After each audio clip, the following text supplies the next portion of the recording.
En bref, cette semaine, l'économie sociale à l'honneur lors de la grande discussion. La députée de Soulanges annonce un investissement dans l'aide à domicile. La campagne Centraide Sud-Ouest du Québec bat son plein. Et une nouvelle image pour la coopérative d'économie participative, c'est sûr. Le pôle d'économie sociale Vallée du Haut-Saint-Laurent a procédé le 25 novembre dernier à une grande discussion interactive dans les studios de C'est sur la télé au sujet des enjeux et orientations de l'économie sociale dans la région. Plus d'une trentaine d'entreprises y ont participé. Le pôle d'économie sociale Vallée du Haut-Saint-Laurent entame une planification stratégique pour les prochaines années. Et dans cet exercice-là de planification stratégique, on désirait d'abord briser la glace dans la consultation pour rencontrer nos membres. Et aujourd'hui, en fait, on a fait 3 groupes de discussion avec l'ensemble des membres qui viennent de partout, là, de l'ensemble de la Vallée du Haut-Saint-Laurent. La Vallée du Haut-Saint-Laurent, pour le commun des mortels, c'est la région de la Montérégie-Ouest, en fait. Donc, c'est les 5 MRC de l'ouest de la Montérégie qui sont Bois-Salaberry, Vaudreuil-Soulanges, Haut-Saint-Laurent, Jardin-à-Pierreville et Roussillon. Donc, on couvre l'ensemble du territoire et aujourd'hui, on consultait avec à peu près une trentaine de participants de partout, en fait, de la région pour statuer, en fait, sur comment va l'écosystème de l'économie sociale, quelles ont été les réalisations du pôle dans les 5 dernières années et où est-ce qu'on va avec tout ça dans le futur. Donc, aujourd'hui, c'est la première étape. Donc, on a brisé la glace avec cette grande discussion et on va poursuivre prochainement avec d'autres activités. Excellente journée, c'était très florissant en termes justement de points de vue, d'échanges et de discussions avec les membres. Les membres, en fait, nous ont transmis plusieurs messages par rapport à justement comment va la valorisation de l'économie sociale sur le territoire, comment est-ce qu'on peut mieux renforcer les entreprises d'économie sociale, comment on peut mieux développer le soutien dans l'écosystème, en fait, d'accompagnement de l'économie sociale et comment est-ce qu'on peut susciter aussi un peu mieux l'émergence. Donc, c'était sur ces 4 enjeux-là, en fait, qu'on consultait les membres aujourd'hui et je considère que ça a été une super belle expérience en virtuel avec mes collègues aussi qui sont partis présentement, qui étaient avec moi, avec toute l'équipe de C'est sur la télé aussi. Ça a été très agréable comme journée. Du côté des développements Vaudreuil-Soulanges, Philippe Roy et Marie-Ève Ménard nous font part de l'engagement de l'organisme auprès des entrepreneurs en temps de pandémie et de l'impact pour le secteur de l'économie sociale. Au niveau de la COVID, est-ce que le modèle est adapté à la situation actuelle? Mais tous les termes qu'on a entendus depuis plusieurs mois, achat local, faire attention à son voisin, faire attention au commerce local, faire attention à son tissu communautaire collectif, mais c'est toutes des valeurs super importantes en économie sociale. L'entreprise d'économie sociale vit comme n'importe quelle entreprise des enjeux. Pour certaines entreprises d'économie sociale que j'ai en tête, c'était vraiment des enjeux de liquidité. C'était des fermetures, c'était l'arrêt pour les citoyens d'aller consommer chez eux, d'aller recevoir un service. Fait que c'était vraiment des enjeux de liquidité parce que les infrastructures doivent continuer à être payées. Plusieurs ont voulu garder la main-d'œuvre, avoir une rétention de la main-d'œuvre, donc ils ont gardé les gens à l'interne. Il y a des fournisseurs à payer, il y a toutes sortes. Donc ça nos fonds d'aide qu'on a chez Dev ont vraiment aidé avec, c'est de l'aide sous forme de prêt, mais avec des petits taux d'intérêt parce que c'est de l'argent qui sont arrivés du gouvernement du Québec. Donc, ça nous permettait d'être un levier financier, dans le fond, pour pouvoir venir supporter les entreprises. Fait qu'il y en a que pour certaines, c'est des arrêts permanents, puis c'est des arrêts qu'on doit venir aider de façon financière en urgence, tandis que pour d'autres entreprises d'économie sociale, ils se trouvaient dans des secteurs d'activité qui ont complètement explosé. C'est l'aide directe aux citoyens, c'est des aides alimentaires, c'est des aides aussi au niveau humain. Eux, ces entreprises-là, sont venues chez nous plus chercher une aide au niveau des leviers financiers pour ramener l'entreprise au niveau, par exemple, de virage numérique, développer rapidement leur site Internet dans le but d'être capable de répondre à une demande grandissante des consommateurs. Ça peut être aussi des accompagnés à donner d'autres services à même leurs installations pour répondre à une demande de la population. Fait que c'est vraiment... Comme tout secteur d'activité, ça dépend qu'est-ce que nos entreprises offraient, mais on était là sur les 2 fronts pour aider autant en aide, subvention, prêt, des 2 côtés selon leurs besoins. Lorsqu'on parle d'économie sociale, on a souvent en arrière de l'oreille le terme développement durable qui vient rapidement. Donc, lorsqu'on parle d'essayer de développer une économie encore plus forte, bien, c'est sûr que le modèle d'économie sociale, il est là. Il est très présent. C'est un modèle qui perdure à travers le temps. Les entreprises privées, c'est beaucoup d'efforts pour les entrepreneurs. Ceux qui passent à travers après 5 ans, ils ont vraiment trimé dur, puis je leur lève leur chapeau. Mais en économie sociale, ce risque-là, il est partagé entre les personnes qui sont impliquées. Donc, il y a beaucoup plus d'entreprises d'économie sociale qui passent à travers ces 5 premières années de vie-là parce qu'ils partagent ensemble un certain risque, de l'expertise Et c'est ce qu'on appelle une entreprise collective ou l'entrepreneuriat collectif. Donc, on partage, on veut les forces de tous, mais aussi les risques. Le 15 novembre dernier, la députée de Soulanges, Marilyn Picard, prenait la parole lors de la conférence de presse des ministres Christian Dubé et Marguerite Blais au sujet d'un investissement de 100 millions de dollars dans les soins à domicile. Un projet qui lui tenait à cœur depuis son entrée en politique. Beaucoup. Merci Christian, merci Marguerite. Bonjour tout le monde. Je suis vraiment heureuse aujourd'hui d'être parmi vous, de me joindre à mes collègues pour cette annonce porteuse pour l'ensemble de la société québécoise et tout particulièrement pour les nombreuses familles qui ont un enfant ou un membre qui doit vivre avec un ou plusieurs défis. Vous le savez, en tant que mère d'une petite cocotte handicapée, j'ai choisi de m'engager avec détermination il y a quelques années sur le plan médiatique et public pour demander un meilleur soutien pour nos familles. Je m'implique maintenant à un autre niveau, croyant que c'est du côté politique que je pourrais changer les choses. Je pense qu'il n'y a rien de mieux que quelqu'un qui vit elle-même la situation pour voir où changer et où l'améliorer. J'ai choisi d'intégrer l'équipe qui croit autant que moi et j'en suis très fière aujourd'hui. Cette annonce témoigne que les choses changent effectivement et que le soutien tant attendu qui nous a été promis et se fonde sur un réel engagement de la part de notre gouvernement. Je leur dis encore une fois, on est confronté à la réalité d'un enfant avec des besoins lourds. Du jour au lendemain, la vie familiale et professionnelle est bouleversée. Quand il s'agit de son enfant, on est prêt à tout pour le soutenir au quotidien et l'aider à grandir, à s'épanouir et surtout à l'amener le plus loin qu'on peut dans son développement. On a toutefois besoin d'un grand soutien, car cette réalité peut nous amener dans un état d'épuisement et de détresse, autant psychologique que financière. L'aide supplémentaire annoncée par M. Dubé et Mme Blais aujourd'hui vient consolider les services de soins à domicile offerts, de même que cet appui essentiel qui fait une réelle différence dans la vie d'une famille d'un proche aidant. Cette annonce permettra notamment d'offrir aux familles une meilleure qualité de vie de manière très tangible. Ils pourront ainsi sortir leur tête hors de l'eau. Merci à mes collègues et à toutes les équipes qui ont travaillé très fort pour concrétiser cette initiative. Et comme mes collègues, je salue toutes les Marianne, les Juliette et les Maxime qui se déplacent à domicile pour nous prêter main forte au quotidien. Nous avons vraiment beaucoup besoin de vous. Merci. Je profite aussi de l'occasion pour encourager toute personne à vouloir contribuer aux soins à domicile, de s'impliquer auprès des entreprises d'économie sociale partout au Québec. Votre contribution exemplaire est nécessaire au bien-être de nombreuses familles. Sachez que vous avez vraiment tout notre appui et notre écoute. Merci. J'avais rencontré aujourd'hui Mme Marilyn Picard, députée de Soulanges, au bureau de comté à Sainte-Clette, au sujet de l'investissement du gouvernement provincial pour l'aide à domicile. Quels sont les effets pour votre comté, donc pour Soulanges, ces effets de cet investissement, cette bonne nouvelle?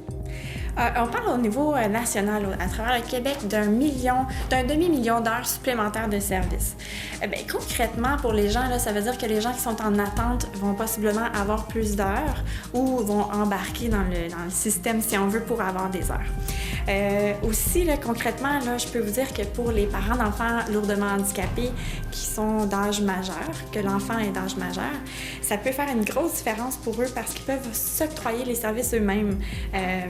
C'est un engagement qu'on avait pris là, pour les adultes handicapés pour revoir l'équilibre entre les familles d'accueil naturelles, les familles d'accueil et les familles naturelles. Donc là, les parents vont avoir une augmentation de salaire, si on veut, pour s'occuper de leur enfant adulte à la maison.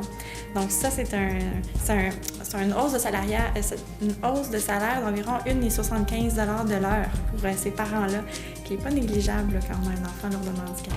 Effectivement, tous les organismes communautaires, les ESSAD, les entreprises d'économie sociale de soins à domicile, vont recevoir aussi ces 14,7 millions de dollars qui vont leur être distribués pour l'augmentation salariale de leurs employés. Donc, ça va aider les gens à garder. Notre gouvernement, on s'était engagé à donner déjà d'avance un 100 millions par année c'est 200 millions qu'on s'était engagés en campagne électorale pour ajouter aux soins à domicile. 200 millions. Ensuite, pendant la pandémie, on s'est engagé à un 80 millions supplémentaires en soins à domicile, vu qu'on a vu qu'il y avait un grand besoin et que les gens veulent de plus en plus rester à la maison. Hein, c'est un virage important à faire. Et puis là, cette semaine, on a annoncé un autre 100 millions. Donc, c'est 380 millions par année qui vont être budgétés supplémentaires pour les personnes qui veulent rester à domicile. La campagne de Centraide Sud-Ouest du Québec bat son plein dans la région. Un défi de taille pour les organisateurs, mais très important pour les organismes communautaires de Vaudreuil-Soulanges. Cette campagne qui s'appelle Agissons avec cœur, c'est une campagne qui nous permet de solliciter les gens de Vaudreuil-Soulanges et des entreprises de Vaudreuil-Soulanges. Alors, nous faisons appel à la population et à toutes les entreprises du territoire pour pouvoir augmenter les dons qui seront reversés aux organismes de la région. La communauté, c'est tous nos organismes communautaires sur le territoire. C'est les gens souvent vulnérables qui vivent l'exclusion sociale. Et Centraide, eux, touchent à 4 sphères. On parle de la réussite scolaire, on parle de briser l'isolement. Quand je parle de briser l'isolement, je parle de santé mentale, l'isolement des aînés. On parle de bâtir des vies rassembleurs. Donc, on encourage tout ce qui est en lien avec le bénévolat. Puis, l'essentiel. L'essentiel, c'est l'hébergement, le côté alimentaire. Donc, tous les sous vont être remis au niveau des organismes communautaires qui vont avoir comme aspect, là, dans le fond, une de ces 4 sphères-là. Au cours de la dernière année, Centraide nous a épaulés de 2 façons. La première, financièrement, elle nous a donné des sous pour notre campagne de panier de Noël. Chaque année, on fait entre 150 et 250 paniers de Noël pour les personnes de Soulanges. Comme ça, on rejoint les personnes isolées, les personnes appauvries de Soulanges. Et la directrice régionale, l'année passée, Mme Colette Cummings, m'avait mis en relation avec Hydro-Québec pour du bénévolat d'affaires. Donc, on a eu une douzaine de bénévoles d'Hydro-Québec qui sont venus nous aider pour la campagne de Guignolé à Saint-Clair l'année dernière.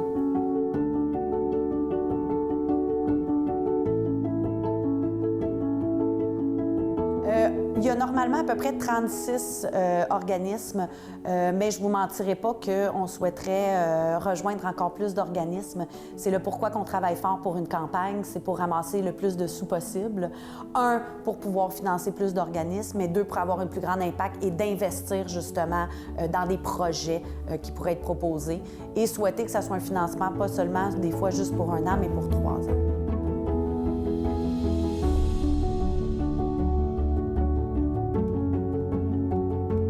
Ça s'appelle notre projet 410. On va peut-être l'appeler l'espoir.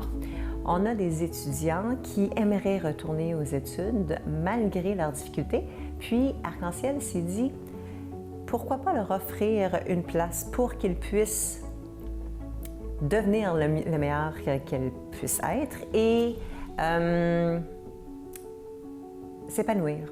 Ne pas juste recevoir de l'argent, puis être sur le bord du mur, puis de rien faire pour le reste de sa vie. Je pense qu'on peut tous être un citoyen à part entière. Donc, comment est-ce qu'on fait pour tout mettre ça ensemble puis réussir? Donc, ils nous ont encouragés à faire ce projet pilote-là. Je pense que Centraide est un incontournable dans la région.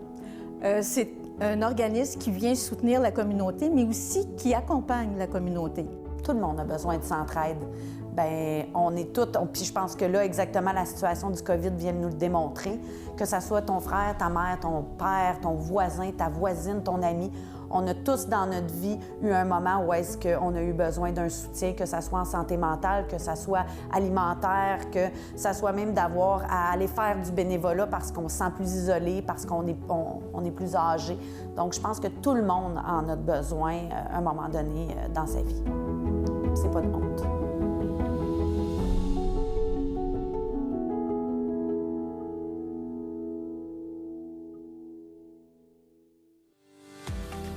Le 26 novembre dernier, la Coop d'économie participative, c'est sûr, lançait sur les réseaux sociaux sa nouvelle image identitaire.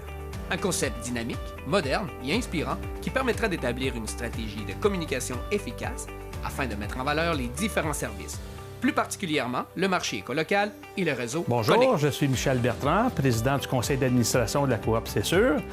Aujourd'hui, je suis au cœur du siège social de la coop à Sainte-Marthe et je m'adresse à vous virtuellement, COVID oblige.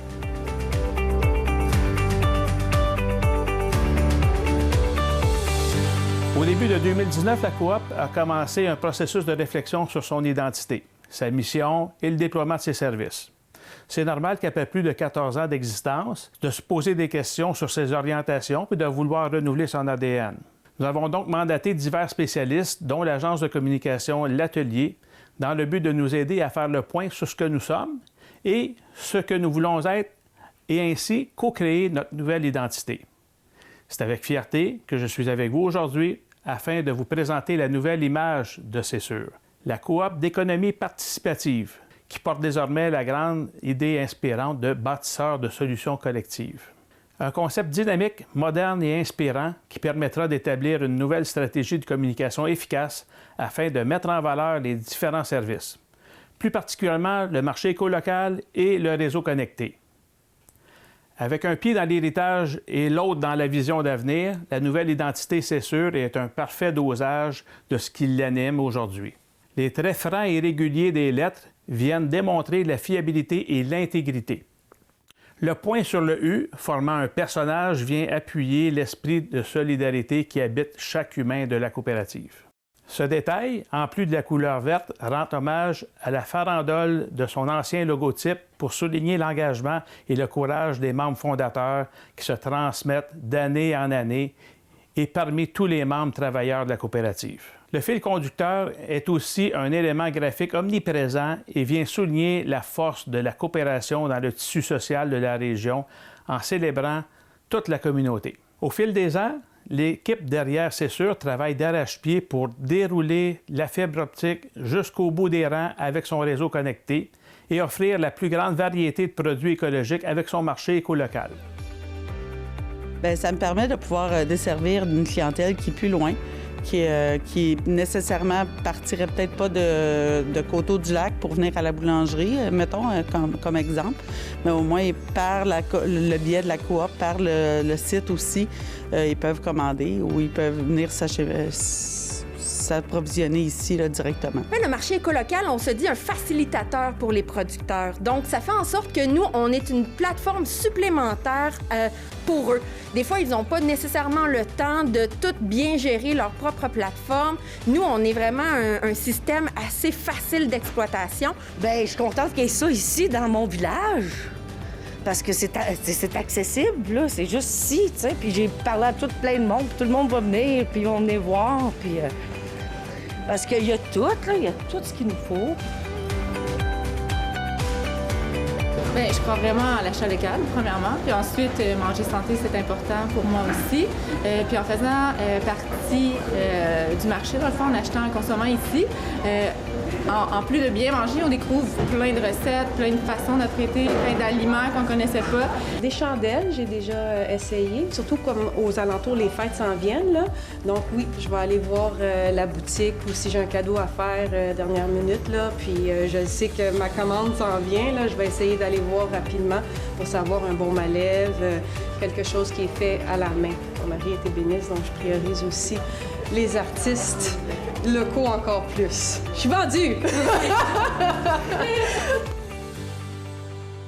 À titre de directrice générale, je tiens à souligner, au-delà de nos services, l'importance de notre ancrage dans la communauté et l'impact social, environnemental et économique que C'est sûr a dans la région de Vaudreuil-Soulanges. En effet, C'est sûr s'appuie sur 3 grands piliers stratégiques pour développer des services avec la communauté.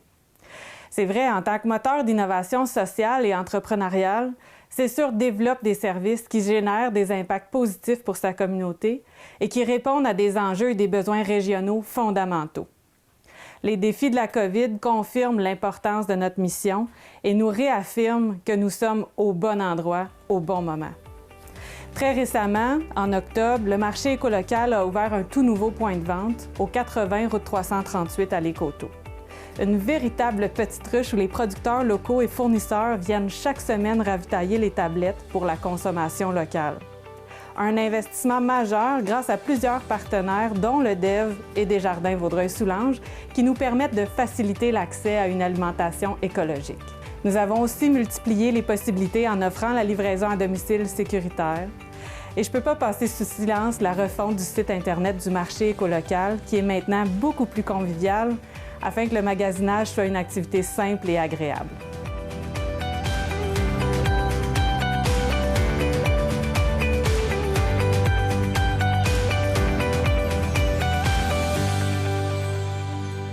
Connecté, c'est le nouveau nom du service Internet de la Coop C'est Sûr. Le service Internet existe quand même depuis 13 ans à la Coop C'est Sûr.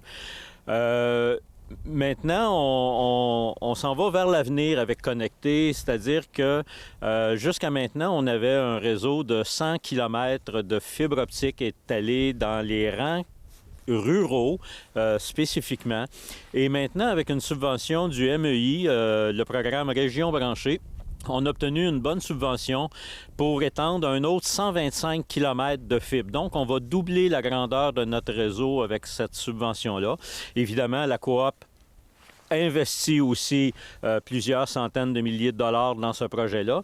Et c'est destiné à brancher les gens à la haute vitesse Internet, surtout dans les régions rurales pour l'instant, puisqu'on n'est pas présent dans les grands centres urbains. Moi, j'ai pris des photos de la fibre quand elle est arrivée dans le chemin. Écoutez, c'est formidable. C'est formidable. On a fait nos choix de forfait, puis là, on attend la fibre, puis on sait qu'on va l'avoir d'ici 2-3 semaines. C'est un rêve. C'est un rêve. C'est particulièrement présentement, avec la pandémie, on a l'école en ligne, surtout Obi et moi, on est au cégep, puis on n'a pas le choix de faire nos cours à distance, puis l'accès à Internet est essentiel pour ça, pour nos travaux. En agriculture, on a besoin d'Internet à haute vitesse maintenant. Tout est technologique, juste pour le marché écolocal. T'sais. Oublie ça avec les anciennes technologies, essayer de vendre en ligne tes produits. Puis même au niveau de la gestion de l'entreprise, il y a beaucoup de choses qui se font sur Internet, juste les caméras, tous les logiciels utilisés via Internet, là, tu peux pas t'en passer maintenant. Overwatch. Ah ouais, puis ça prend beaucoup de réseau? Ouais, parce que c'est un jeu en ligne, puis tu joues avec d'autres joueurs. C'est ça, à date, toute ma session est 100% en ligne. Je suis pas allée au cégep une seule fois. Fait que c'est sûr, c'est vraiment important là, d'avoir une bonne connexion. Nous autres... c'est surtout, je voulais avoir la fibre chez nous sans faute parce que j'avais un garçon qui étudiait en informatique, puis ça, il prenait ça. Étant donné que c'est sûr, se rendait pas encore, j'ai mis de la pression et finalement, en enfouissant la fibre, en me portant volontaire pour enfouir la fibre, on est à bout d'avoir la fibre. C'est une superbe surprise d'avoir l'Internet, là, cette annonce-là. Pour nous, ça va être un beau Noël. C'est vraiment un temps où est-ce qu'on utilise beaucoup les données Internet par le temps de rester à la maison. On est deux professionnels qui travaillent de la maison et deux jeunes enfants. Alors, ça va grandement améliorer notre qualité de vie. Dans tous nos domaines d'activité, nous militons avec la population pour démocratiser l'accès aux services essentiels et pour augmenter notre autonomie régionale. On était attendus avec beaucoup d'impatience, d'espoir. En tout cas, on l'a vu depuis 2 semaines qu'on a entrepris ici dans la région Saint-Lazare, Vaudreuil, Laurent-du-Fief à installer. Les gens nous reçoivent les bras ouverts, on nous apporte le café, on nous jase, on prend des photos de ce qu'on fait. Les gens, c'est comme Noël pour eux. Et c'est vraiment, là, on est reçus. C'est le fun de travailler dans un environnement comme ça. Vraiment, là, on sent qu'on fait du bien aux gens. À l'aube de 2021, et plus que jamais, c'est essentiel que les citoyens, télétravailleurs, téléétudiants et gens d'affaires qui vivent en région rurale aient accès à un service Internet rapide et fiable. Maintenant, avec la fibre, c'est merveilleux. La rapidité est là et les prix sont aussi bons qu'ailleurs. On a eu des petites expériences au début qui étaient différentes parce que j'avais juste la télévision, j'avais pas l'accès Internet. Alors, avec les techniciens, on a réussi à peaufiner ça pour avoir la bonne recette pour faire fonctionner la télévision uniquement. Puis aujourd'hui, ça marche comme un charme. J'avais ExpressVu avant, puis ça me causait des problèmes sur le toit. Écoutez, c'est des gens de chez nous. J'aime autant leur donner Les affaires de l'Auberge des Galants, on le fait depuis toujours avec des marchands locaux, avec des fournisseurs locaux, pourquoi pas avec notre Internet puis nos services. Nous déployons des efforts grandioses pour le bien commun. C'est sûr est le parfait exemple d'une communauté qui s'unit pour réussir. Nous sommes présents pour unir les communautés afin de créer une région florissante et durable dans laquelle nos enfants pourront grandir heureux. La grande idée qui inspire toutes nos actions, bâtisseurs de solutions collectives, représente très bien notre vision, car c'est en étant à l'écoute des besoins de la communauté que CESUR évolue et grandit. Notre innovation n'est pas seulement dans le déploiement technologique, mais aussi dans notre modèle d'affaires qui mise sur la force entrepreneuriale et sociale de nos membres, qui collectivement proposent des solutions et des projets qui font du sens et qui génèrent des impacts positifs. Il va sans dire que tout ça est possible grâce à un travail incroyable de la part des membres travailleurs qui, avec cœur et professionnalisme, font la fierté de la coopérative. Merci tout le monde. Merci Bianca. N'est-ce pas en s'impliquant qu'on change le monde? Merci à toute l'équipe et au conseil d'administration qui a eu l'audace de faire peau neuve puis de propulser CESUR dans une nouvelle ère. Ceci clôt notre conférence de presse virtuelle. Au nom de toute l'équipe, je vous remercie de votre présence et je vous invite à nous suivre sur nos pages Facebook, Marché écolocal et Réseaux connectés, ainsi que sur nos différentes plateformes web, que ce soit cesur.ca, écolocal.cesur.ca, connecté.cesur.ca. Au plaisir de vous revoir.